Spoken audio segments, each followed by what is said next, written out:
Welcome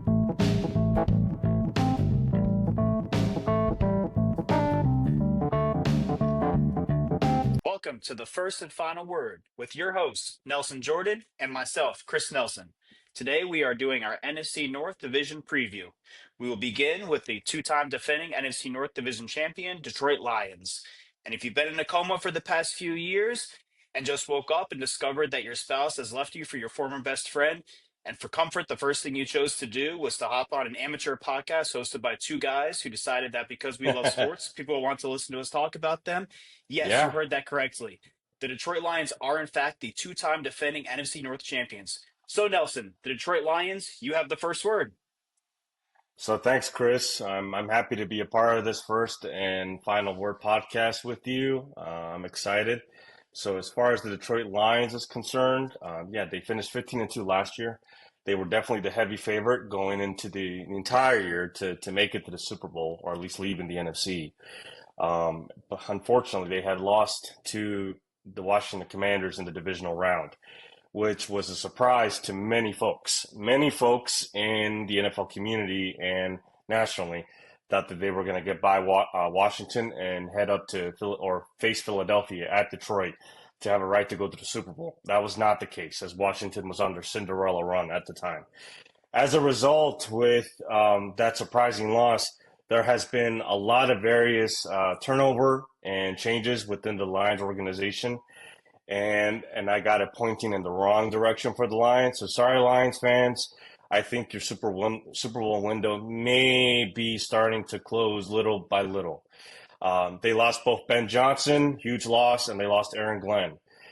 They hired John Morton as their OC. He was actually under Ben Johnson for about a year. He did come from the Sean Payton tree, actually. So we'll see how that kind of transforms with their offense going forward, honestly. Kevin Shepard was promoted to defensive coordinator. He was under Aaron Glenn for 3 years. And I think that we're going to see a similar style of defensive scheme and play with the Detroit Lions on the defensive side. There are some notable player changes that the Detroit Lions were able to kind of, get through free agency and the draft, I may add, and I'll name a few. They got DJ Reed from the Jets. He's going to be an outstanding corner on the outside. They also were able to re-sign Tim Patrick. They were able to re-sign Dan Skipper. And they also were able to sign Marcus Davenport from the Saints defensive end. However, these are the guys that they lost. And I think, again, with these kind of losses, it's just looking rather glum for the Lions on top of already the turnover that they've had with their coaches. They lost Carlton Davis. He went to New England. Kevin Zeitler is now with Tennessee. And just recently, last week, if nobody knows, All-Pro Frank Ragnow, their center, just retired. Not good. Not good at all for the Lions. I don't even know if they had a plan. But these are the notables that I got that they drafted before I give it to you, Chris. They drafted Tyleik Williams, defensive tackle out of Ohio State with the 28th overall pick. They are looking forward to continue to reinforce their defensive line along with Hutchinson. And also, they were able to draft Tate Ratledge, offensive lineman out of Georgia with the 57th overall pick. So it'll be interesting to see, honestly, with Detroit, Chris, because honestly, I think they're a rather volatile team. We don't know what we're going to get now, especially with the coordinator change. So I'll give it to you. What do you got to say to that? Yeah, and you hit the nail on the head. It's actually heartbreaking for Detroit because, as exciting as it's been to be what has been undisputably the best 2-year run the Detroit Lions have ever had, and really for the past 4 years, they've been working their way up to this from a very poor team in Dan Campbell's first year that you could tell was going to get better, and they have. To see it end the way that it did, not just the loss to the Commanders, and not to take away from what the Commanders accomplished, but the Lions were absolutely decimated by injuries on the defensive side of the ball in particular. And it's just at a certain point in time, you weren't going to be able to slow down or even stop an offense of that caliber with all of Mm-hmm. those guys out. And Moore got hurt during the game. Jared Goff didn't have his best game, to put it Mm-hmm. nicely. He didn't have his worst game, but we've seen him be far better than that. And it just all fell apart in that moment. And I agree with you. You kind of feel like maybe that Super window is closing when you lose both of your coordinators. I'm a little bit hesitant all the time when I see corners being promoted internally. I'm a fan of promoting guys internally. You work hard for that. You earn that opportunity. That's great. In a normal 9 to 5 job, I'm all for that every single time. But this is the NFL, and sometimes you might want someone who's a bit more proven. Now, we'll see. We'll see. It might work out great. But no matter what, you're going to lose Ben John. Ben Johnson, Aaron Glenn. I mean, regardless of what happens with those guys in their head coaching roles, and we wish them all the best, that's really hard to replace what they were accomplishing. I mean, we talked about how decimated the defense was by injuries. Aaron Right. Glenn was still making that work throughout the regular season, and they were great. Absolutely. It It was, was yeah, phenomenal. incredible job. So the other side of that is you start looking at how talented the roster is. I mean, look, Jared Goff is a really good quarterback. Amon-Ra St. Brown is by far one of the best receivers in the league. You look at the best right tackle in the league in Penny Sewell. Let's talk about those offensive linemen. You mentioned Frank Ragnow. Those tackles are really good. Penny Sewell is outstanding. We love those big guys get in there, pounding it downhill, run the ball. Good backs. Jameer Gibbs, tremendous. Looks like when he gets more and more involved, they're going, give him more touches. He's going to be a big time star. You also have David Montgomery, who's a good complement to him, brings a little bit more power to the table. Not that Jameer Gibbs doesn't do that, but we know how fast he is. Sonic and So Knuckles. yeah, and even when that offense did get stopped, you have the best punter in the Hmm. league. Yeah, Now I know absolutely. they go for it on fourth down constantly, but man, that's a weapon. You have a punter Yeah, that good. Look, I'm not going to go with the Rich Eisen punters or people too here, but right. it does make a big difference. I mean, look at the Raiders back in the day with Ray Guy. It's a big difference. So Hmm. that all I'm curious always when you have a turnover. We're talking about the offense right now. So you lose Ben Johnson. Are those guys a product of the system, or are they really that talented? I'm not taking away from them, but we are going to find out. Sam Laporta, their tight end, is tremendous as well. So we have to see how that plays out to really find out how good the Lions are. But I'm in agreement with you, Nelson. I think that they may have missed their Super Bowl. They were so close a couple years ago in that NFC Championship in Santa Clara. I mean, they just missed on getting to the Super Bowl, and it's just. But you felt like they were building something, and all last year in the regular season, you felt that way, and it just didn't happen for them. And Right. so Right. So oh, I didn't mean to cut you off. You have you're anything to okay. add to say? Okay. So I just to wanted to kind mention if the go ahead. Lions are looking for one a silver lining, look no further than the Philadelphia Eagles for a team that lost both their coordinators and their perennial All-Pro center to early retirement. For a team that look what they did last year, the Detroit Lions are in that same position. So I'm not saying it will work out the same way. I don't think you and I feel that it will. But if they want a silver lining, that might be it.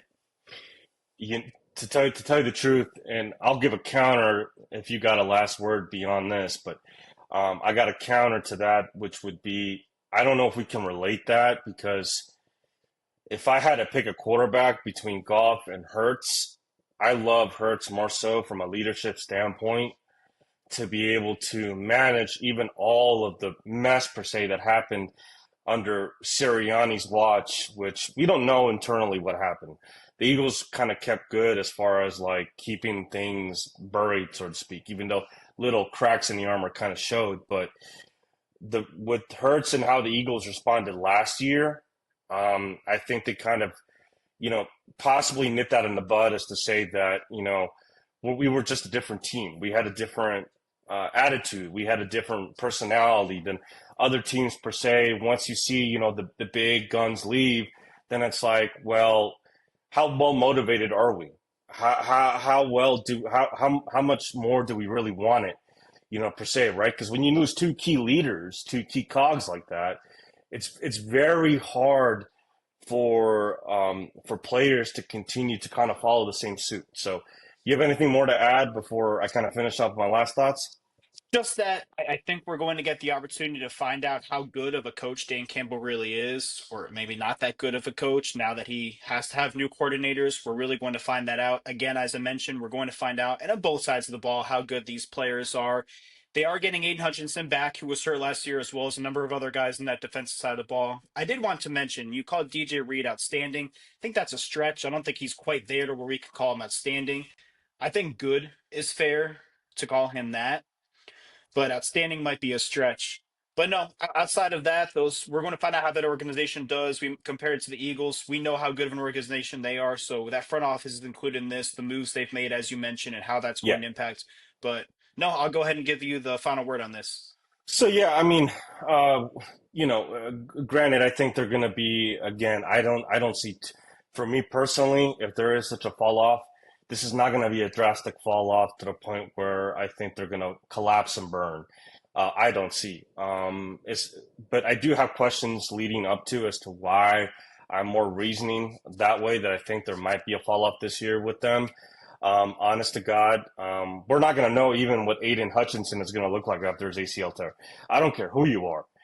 Listen, unless you're Adrian Peterson or you're one of these freakish unicorn athletes, I there's there's not that many instances where an athlete comes back after an ACL tear and produces the same way. Let's just be honest. And for defensive ends having to constantly bend, turn, use a lot of pressure on those knees, it'll be interesting to see how good of a year he really does have. Because he was on an MVP caliber, defensive MVP caliber type of year last year before he did get hurt. To also kind of piggyback off what you were saying earlier too with the offense, to be frank, I am actually very, very hesitant too on the offensive side. Even though I think Goff is an excellent quarterback, I don't know how the scheme is going to pair up. Ben Johnson style, he was extending, especially having extensive series, constantly wanting to run the ball, constantly wanting to feed off of that with play action, give the playmakers the ball in space. We don't know that, especially with John Morton, because again, I said this Keeley earlier, as a key, excuse me. John Morton came from the Sean Payton tree. Sean Payton, what does he love? He loves the West Coast offense. That ball is coming out 1, 2, 3, boom, slant or skinny post, whatever. That ball's coming out quick. If you run the ball, it's going to be a zone scheme. It has its West Coast intangibles. It's going to depend how John really at this point wants to say, okay, well, if it's working so far in Detroit, what can I do to make sure that I don't break it? Because you do have a two-headed monster and Sonic and Knuckles. And honestly, we were watching last year. One of my main questions too going into this year, and this is my third question too, is how are we going to see the usage of both Jameer Gibbs and David Montgomery? I get it that David got hurt, but over the season that went on, Jameer got maybe 70% of the carries away from Montgomery. When they were running at about a 50-50 split, or whether it was 60-40, that's when I thought that the Lions were at the most premier, unstoppable, just offense in general. Because you have David Montgomery, who's a bruiser, power back, automatic touchdown in the red zone, automatic third down conversion. And then you have a guy with elite speed that can take a 5-yard essential screen pass and turn it into a 70-yard touchdown, pass play. So it'll be interesting to see what John Morton does. So there's a bunch of thoughts going on with Detroit right now. I think we both can agree. So, but we got more of the rest of the divisional teams to go with. So, Chris, we got to talk about the Minnesota Vikings. It's going to be intriguing with them too. They had a great season last year, but I'll give you the first word. So go ahead. Yeah, absolutely. And I think the big question is, unfortunately, because we don't want to make it all about one position, but the reality is you had Sam Darnold, who had a really good season last year prior to those last couple games, and you chose to move on from him. And now you're going to hand it over to JJ McCarthy, who missed last season with injury. You talked about guys returning from injuries, so we know he's got to come back from the same. We hope it works out. But the reality is, yes, he was a first round draft pick. Yes, you view him as your guy, but we don't know. And we can sit here and say Kevin O'Connell's system is plug and play. You have Justin Jefferson, who's by far one of the best receivers in the league, just as we mentioned with Amon-Ra St. Brown. He's even a level above, which is really saying something. Jordan Addison, if he can stay healthy with the one on one coverage he's going to get because they have Jordan Jefferson and TJ Hawkinson, looks like from what we've seen, and especially what he was in college, he could have a breakout season and be a big time receiver for them as well. And then again, TJ Hawkinson, you now get a full season out of him. We know how good Mm-hmm. he is on a consistent basis year over year, going back to I when he was with agree. Detroit and with the Vikings. They have the weapons in place, but they don't run the ball a lot. They don't run the ball very well when they do. Maybe that changes. The offensive line is very good. I don't know if I would call it great. So I don't know that that situation is perfect. I think we might need to give a little more credit to Sam Darnold as well as Kirk Cousins for what they accomplished. I don't know how we feel about JJ McCarthy from what he was at Michigan. Maybe he's being given more credit than he deserves. I'm not speculating or saying any of that. I'm not looking to evaluate him. I'm not a scout. I'm just stating that I'm not sure where that goes. Now, look, the outside linebackers are tremendous flipping over to the defensive side of the ball. We know they're going to be good in that regard. The secondary is good. So there's some pieces there. I don't know that they quite have the talent from what the Lions do, at least on paper, from what we've seen in recent years, but they do look like a really good team. It's just the Vikings, like the Lions, this team won 14 games last year and had to go on the road to play a playoff game, which is absurd. It's the most wins by a wild card team in NFL history, and they got their butts kicked. There's no other way around it. They did, and it just didn't look good. And Hmm. Yep. even, do we really feel like JJ McCarthy is going to come in and be that much better than Sam Darnold? Because that's really the one change that is significant on this team. I just don't know that that gets them to the next level. Maybe if the Lions take a step back like we expect, they're next in line. Hmm. Then you get a home playoff game. We know how that building is. Sure, that can make a difference. But Hmm. I don't know that they're still a contender at that level right now with what we've seen. Definitely look like a good team on paper as long as JJ McCarthy is good. He doesn't have to be great. He just Right. needs to be good. I'll turn it over to you. So, I'm kind of in agreement with you. I think, more so Minnesota, I think we're going to probably see the best season possible with Kevin O'Connell coaching, as he's such a guru with these quarterbacks. We saw what he did with Kirk Cousins in Washington, Kirk Cousins in Minnesota. We saw what he did with Sam Darnold. I mean, and you were kind of making a point too about Sam Darnold and kind of how he was able to mitigate the offensive line woes, which was the interior, which I'll get to that in a second. He flipped his. I remember over a couple of games listening to the Fox broadcast, they were able to say that his delivery and his motion of when the ball was coming out completely flipped from like where it was, I don't know, I think well into the fours to now it was like touching about 3 seconds. Like that thing is coming out hot. And that was the main reason why he was able to mitigate a lot of what, the woes were coming from the interior O line. And again, especially when you got those speed receivers, that ball needs to come out quick, especially, to Addison, as you mentioned, and also, Justin Jefferson. So I think it was kind of like a perfect setup. But again, QB guru, Mr. O'Connell himself. Now, to your agreement, yes, they were not the greatest on rushing. They were 19th as a rushing attack at 108.9 yards per game. They And had no top 10. disrespect to Aaron Jones, by the way, who is a good back. I think Aaron Jones is a great back collectively, but Mm, also he's more versatile in the passing game. right, I which like is him why in the that's the kind of where I was going. Yeah, I like him in the passing game because he's got a great awareness view of the field and able to understand his blockers and be able to turn a simple 2 yard screen play into about almost a first down. I can't tell you how many countless times I saw that when he was with Green Bay, and now he's doing that with O'Connell in Minnesota.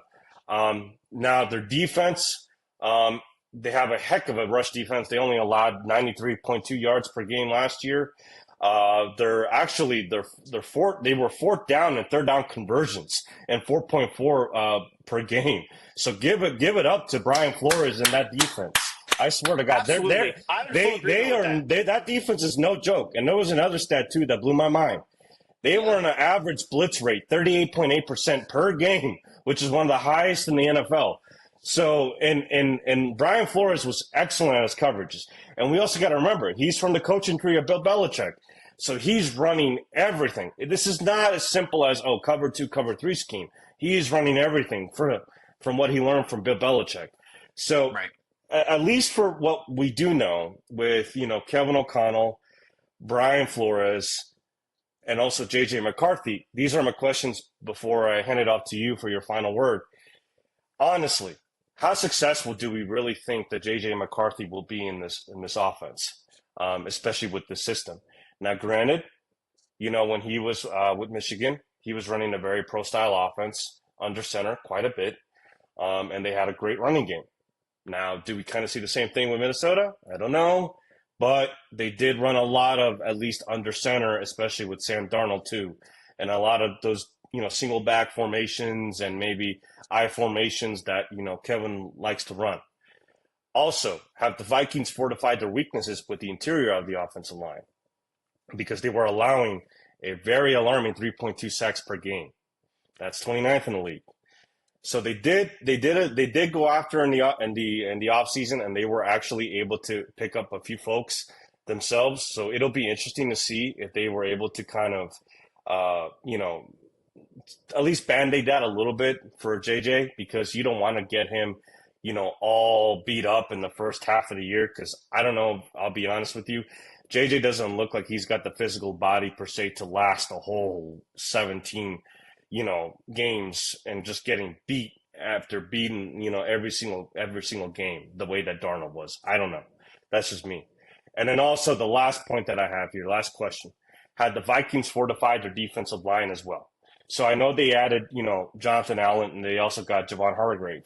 The biggest thing for them was, even though they were able to stop the run and they were able to sack the quarterback, it was their inability to have relentless pressure on the second and third downs, because they could not get off the field, and their actual passing defense was very, very bad. 29th in the league at 239.8 yards per game.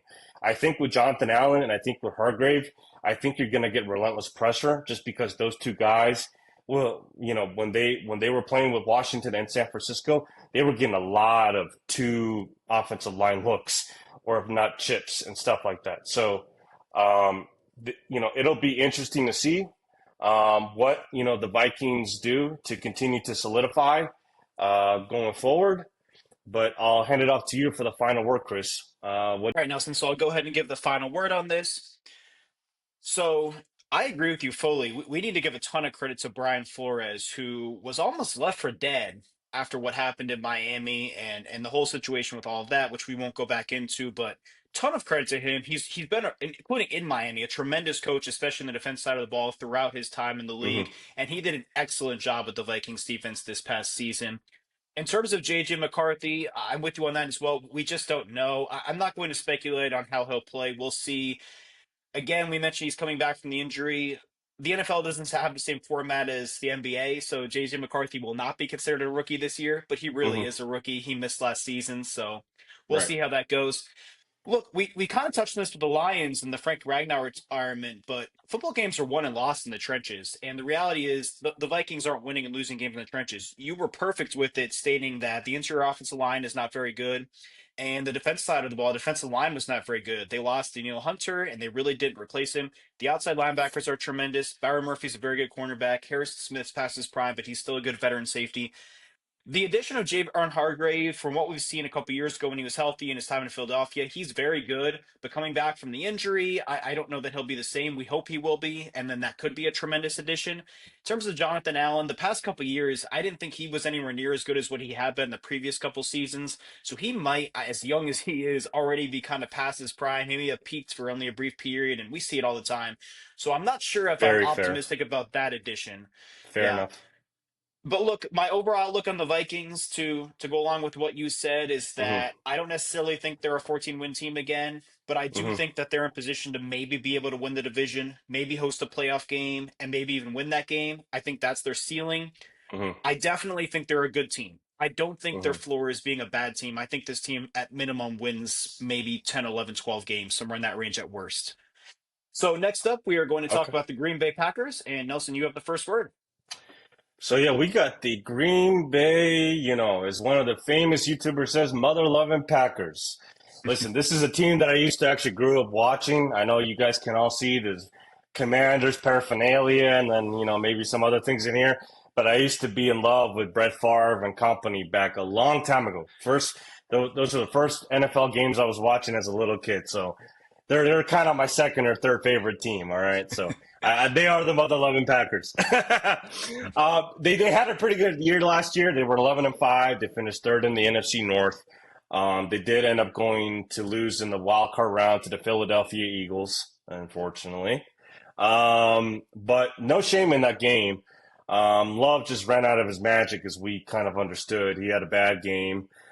They were able to contain the Eagles from the majority of the game. Just Love could just not execute, and they could not get those key opportunities into the red zone and capitalize. But either way, the Green Bay Packers, they've always been a great franchise. There has not been a lot of per se major coaching changes, if any, this offseason.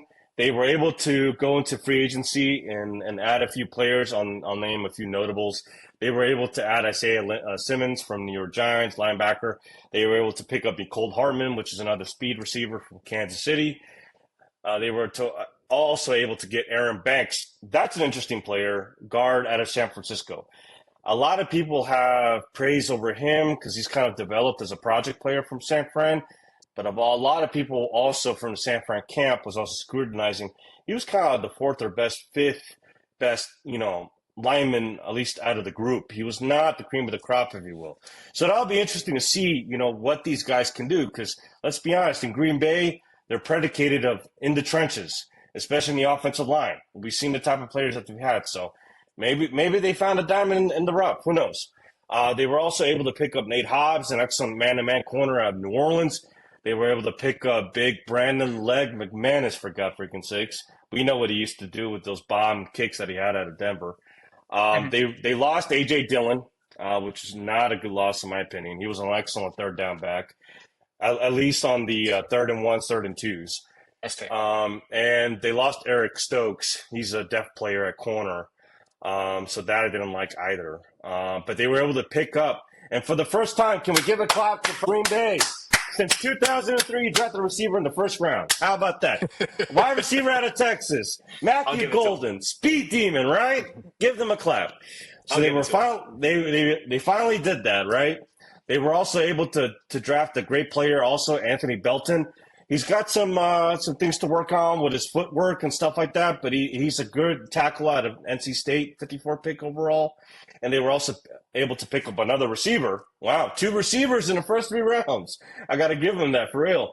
87 pick overall out of TCU. So there has been some retooling, if you will, with the Green Bay Packers.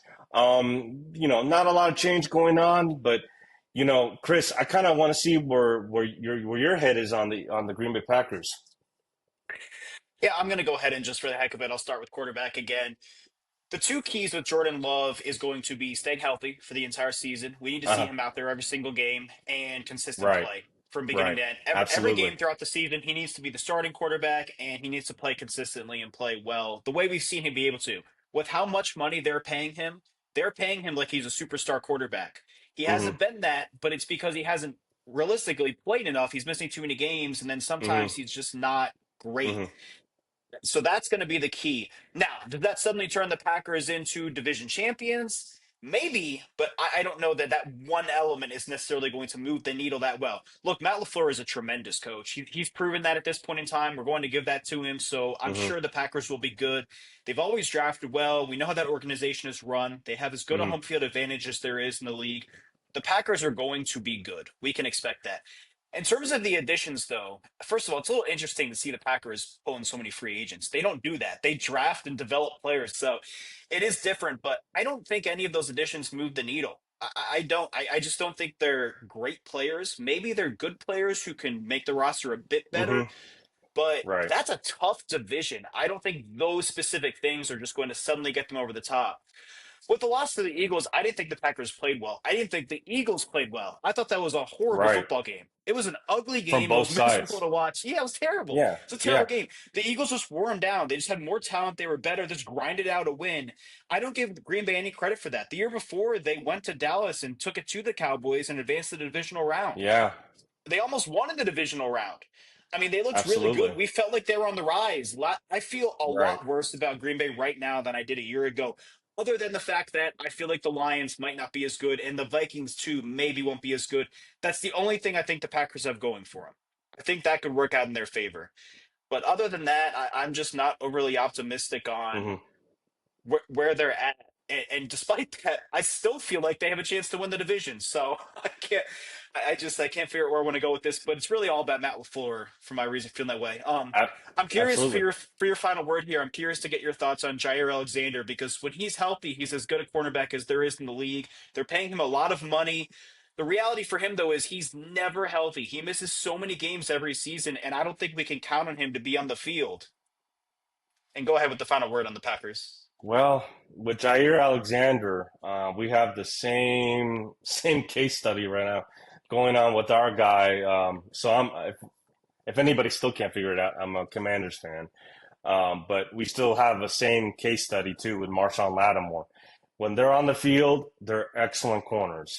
They can play in both man, they can play zone, and they are not afraid to tackle. These guys are some of the best corners in the game when healthy. However, that's been their unfortunate downfall the last couple of years, especially with Alexander and especially with Lattimore.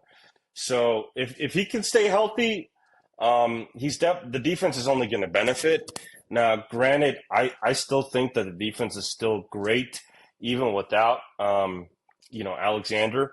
I mean, just looking at some of these rankings from their defense, which I think is going to be a catalyst as to why I honestly see potentially the Green Bay Packers making a run towards the Lombardi. They were fourth in total defense last year at 313 yards per game this year.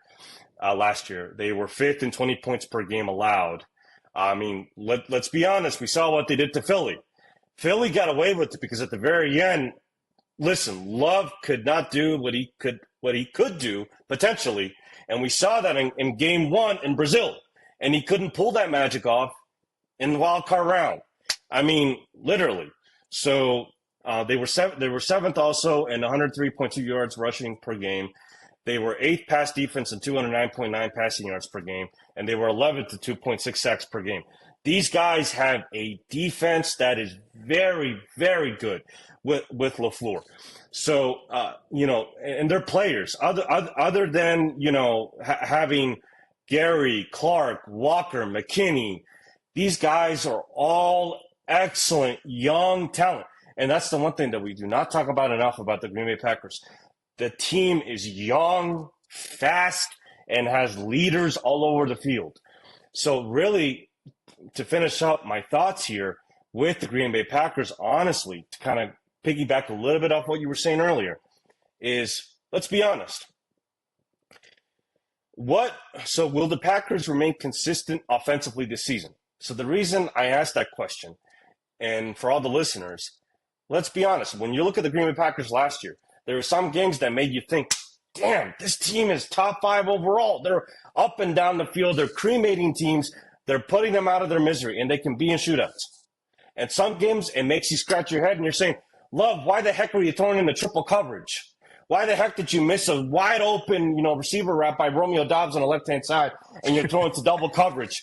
It literally made me scratch my head. I couldn't think of it. So that's where we need to see consistency from this offense. Love needs to be consistent with his play. Granted, he has the potential to annihilate teams. You reference it to Dallas, which he did, obviously, his first postseason run. And he also did a number 2, let's not forget, in San Francisco until he threw the pick. That would have taken the Packers to the championship round. So he has the potential. That's the one question I have. Also, another question that I have is, this season is going to be predicated on what more? And you were talking about a little bit with LaFleur. Is this season going to be predicated on Love's madness, meaning him being possible MVP getter, possible, offensive player of the year? Or is this going to be LaFleur and his dominance as a coach?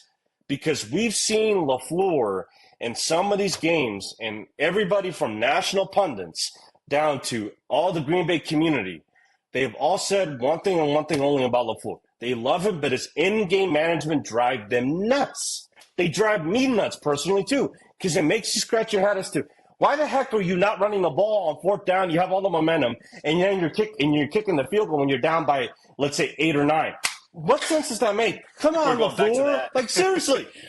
Like, that's the things that drive me nuts. We're going back. Okay. Right. So it drives me nuts about LaFleur. So that's why this season alone, I'm being honest, as also, again, not a Packers fan, but looking at him, judgmentally.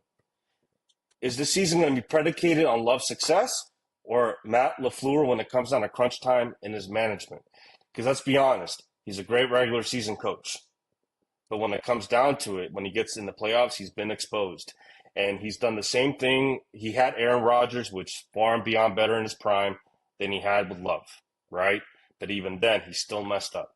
So I leave with those two burning questions. What are we going to get out of either or? and depending on what we get, if it's both good, we might be seeing a Green Bay Super Bowl run. I'm telling you right now, anybody thinking for a future bet, watch out. Green Bay might be doing some damage. We got Chicago up next. So with the Bears, go ahead, Chris. You got the first word. I'm putting a note down for that Green Bay Lombardi prediction, just so you know. We're going to be revisiting that in February, maybe earlier. Yeah, look, the Bears, and again, I'm just going to keep the trend going. I'll start at quarterback because they did take Caleb Williams number one overall, and he showed signs of being able to be a good quarterback. He just wasn't quite there yet. So you get the new coach now in Ben Johnson, new play caller, best offensive coordinator in the league, best play caller in the league, and he's going against plays former team the Lions twice, by the way, just to touch on Ben Johnson. So we'll see the job he can do. That's exciting for Chicago. See how he can do with Caleb Williams, how he can improve that. They have the weapons. I mean, Keenan Allen's not exactly young anymore, but he's still capable of doing that. They put the guys on the outside. DJ Moore needs to be that guy because they're paying him like he's that guy, and he's never been that guy. He's had some Hmm. really good moments, some really good games, even go so far as to say great in both regards. I mean, he's made some spectacular highlighted plays, had some monster stat games. I know you love fantasy football, and he produces at times in that, but he's not consistent. He vanishes too often. He's never Yeah. elevated to being a really good receiver at minimum, you let alone a great receiver, and he's paid like one. So that's the big thing. But they've done a lot. They went out and they upgraded the offensive line. They got Joe Tooney, who's probably the best guard in the league. I agree. And the defense, it looks good, not great. I think I need to see more of Montez Sweat. I feel like I was really disappointed in season last year. I felt a couple years ago like, whoa, this guy's an ascending star. And then I feel like he took a step back. Hmm. Jalen Johnson, really good cornerback. I do feel like Hmm. he wasn't as good Hmm. last year as the year before either. So Hmm. I'm kind of, trying to see where this goes. But whenever you Hmm. have a new coach next year, I think the Bears are in a position where, unfortunately, they're in a really good, or yes, excuse me, really good division, and that hurts them. There's also the fact that they really haven't been good for the past 15 years, and it just sucks because you want to see Chicago being good is good for the league. So we'd love to see the Bears be good. That would really help the league to see Chicago be good. Hmm. But the reality is, it's hard to be optimistic about them. Yeah. I'm going for my guy, Ben Johnson. I do think they're going to be better this year. I think they might even be good this year. But I think, similar where the Lions were at a couple years ago, it's building blocks. And I don't think this is the year that the Bears are suddenly going to be a contender. I'm looking at this as a winning team who Okay. misses the playoffs. Okay. That's a strong statement. That's a strong statement. I'm actually one of those that is bullish, quite bullish on the Chicago Bears this year. I'll even as far as go to also give another hint, and I hope everybody in the audience can kind of figure this out where I'm kind of leaning towards with the NFC North this year. We could see the Chicago Bears smell postseason for the first time in a long time. Now, I'll tell you why. I think that the Bears, with the additions that they had on offense, and especially with what Ben Johnson is and what we know he can bring to the table as far as an offensive scheme, I think that will suit well for Caleb. I think that'll suit well, especially for that defense, because to what you said, that defense you did think had its moments, but also underwhelmed. I, for one, disagree. I think that defense in the first half of the year was quite bad. And quite frankly, I mean, we saw that with, especially with just a bunch of the mediocreness going on and within locker room stuff and with all just the head coaching mismanagement of so many games and stuff like that. That Um, Thanksgiving game, oh my God. I know he got fired after that, but wow. yeah. His I can't remember the name of the coach, but I don't think we need to because I don't think Chicago fans want to hear it. Eberflus, Eberflus, because they're Yeah. dead to him now. but but no, He's dead to them, after but yeah. but after Eberflus left, and everybody can correct me if I'm wrong here, but there was a lot of upside with that Chicago defense actually. That Chicago defense was performing well in some games. They were creating turnovers. They were actually, I think, in the second half of the year, I can be, if not, I think they were top 10 as far as stopping the run, which is pretty good. We know what Montez Sweat used to do that in Washington religiously, year out and year in, and I miss him for that. But they also have a great secondary too, a secondary that are ball hawks. These guys love to intercept the quarterback, and if they can, they'll take it to the house. You name those players, for God's sake. So I don't need to say it. Jalen Johnson and Kyler Gordon. We know who they are, and they got one of the best nickels in the game. So, look, I'll leave it to this before I hand it off to you for the final word over the Bears. So the main reason why I'm predicated on as to people pay attention out there, I think Chicago is going to do more than what people expect this year. Caleb Williams is finally going to have more protection this year. And with that, he's got a cannon of an arm. We know what his arm can do. And we're having more time in the pocket instead of having to scramble around dancing salsa like Patrick Mahomes does on a play out and play basis with the Chiefs. I think we're gonna start seeing the best of Caleb Williams, right? Same thing with Ben Johnson being as aggressive as he is. I think what the Chicago Bears also need to do, and I think it'll help Caleb. And again, he's going to bring this from Chicago, or from Detroit, which is going to give another reason for upside. Is he's going to run the ball? They are going to run the ball. This is what Chicago used to do for many decades. What they do, run the ball down your throat, and they got backs to do it. They do. So that's going to give a lot of pressure off of Caleb. They're going to be able to run the ball. Play action pass is going to suffice off of that. And we know what Caleb can do when he's got free space. He'll roam for 20, 30 yards.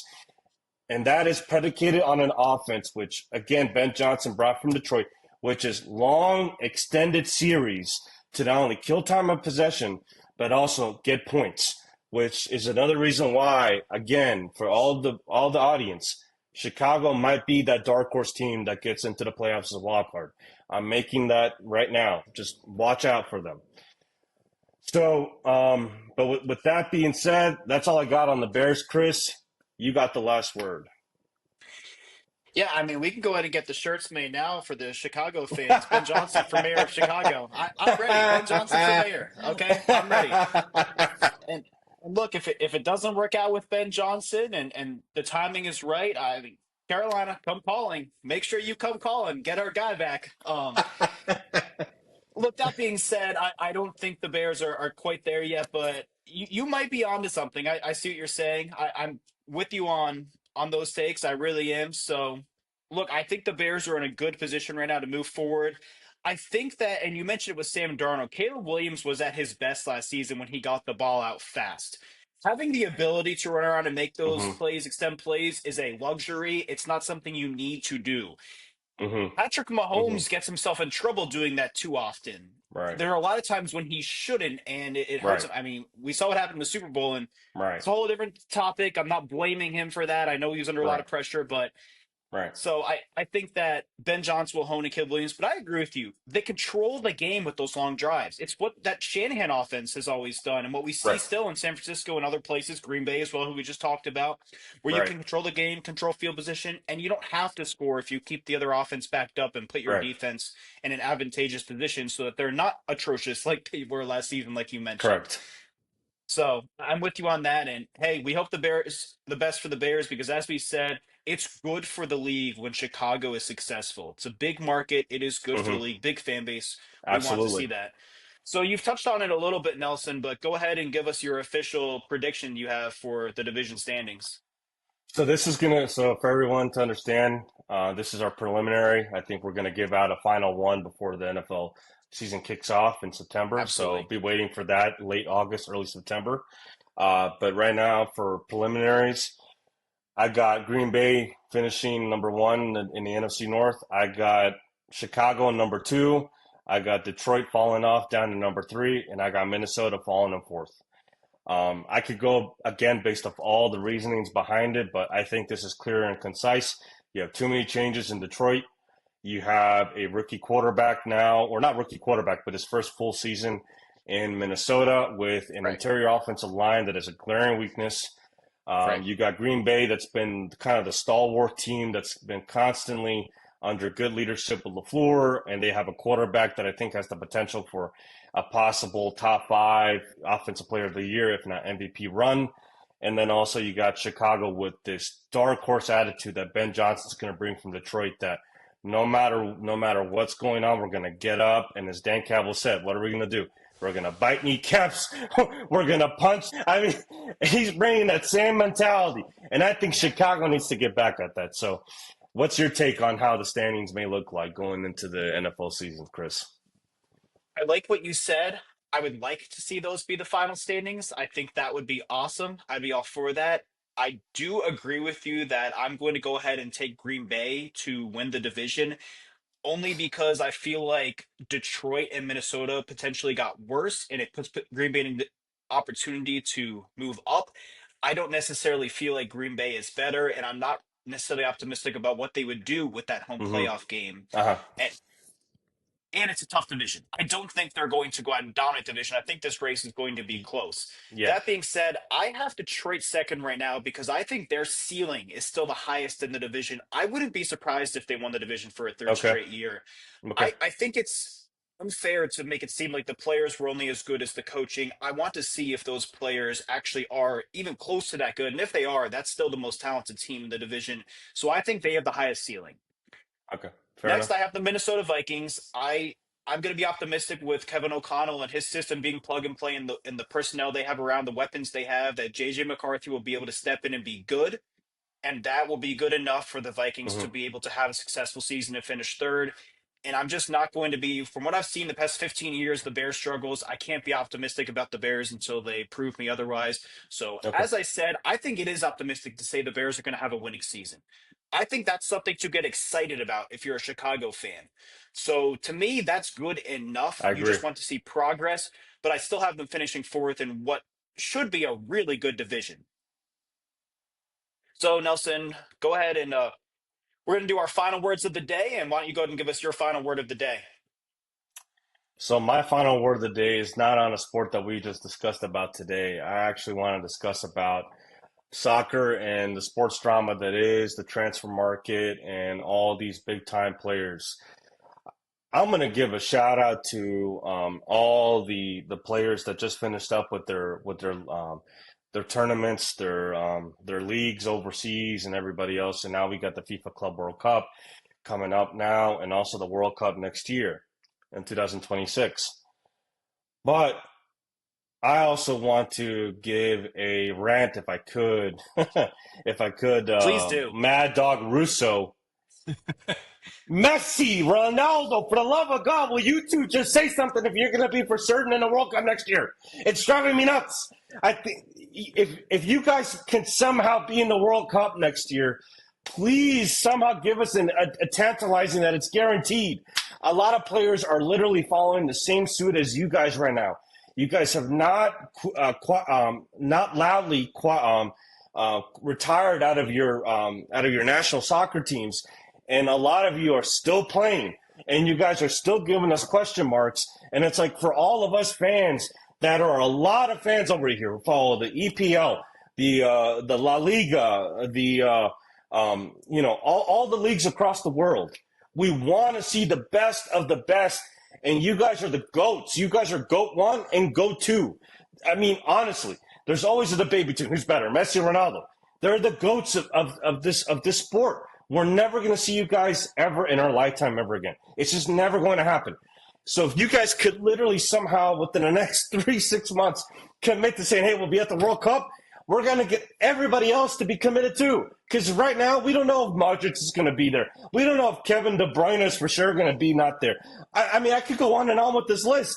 So please, for the love of God, Messi, Ronaldo, if you get this message somehow, please do us fans a favor and make a commitment sooner rather than later instead of leaving us hanging until the very last minute, like you guys somehow find the best way to do always. I'll give you the last word of the day. Chris, take it. Yeah, absolutely. For my final word, look, I want to talk about how we watch and follow sports. Far too often, I'm seeing the top headlines, the stories be about stuff that has nothing to do with the games. We want to watch sports. If you want to watch TMZ, go watch TMZ. I do not care about what these players and coaches are doing in their personal lives. That's their business. Do whatever you want. We have Bill Belichick, who's out on a book tour for this book he wrote about his life and career in coaching and the lessons he's learned from it and his takeaways. When you actually allow Bill Belichick to sit down and talk about football, this is the greatest coach of all time. We get amazing stories from him. He might not be the best storyteller, he's not, but the Hmm. stories are so good it doesn't matter. Allow him to talk football, appreciate this, enjoy this, ask him about these things. We are going to get outstanding information we never could have gotten elsewhere. We are going to learn about the game. We want to be knowledgeable about the game. I do not care who Bill Belichick dates. If Bill Belichick wants to date a 24-year-old girl, let Bill Belichick do that. It's really not interesting. Bill Belichick's job is to coach football. Let's stop pretending like we need to remove Bill Belichick because of who he dates and like this is a huge problem. There are a lot of reasons why Bill Belichick may not succeed as the coach of North Carolina and good reasons, and it does look like that could be what happens. But at the end of the day, his relationship is not one of them. That is not going to be what determines whether or not Bill Belichick is successful. When it comes down to it, all that matters is that Bill Belichick wins games. That's his job, is to win football games. If Bill Belichick wins games, I don't care if he wants to go watch film in the champagne Hmm. room at a strip club post game. Okay? That's his prerogative. Lap dances are for winners.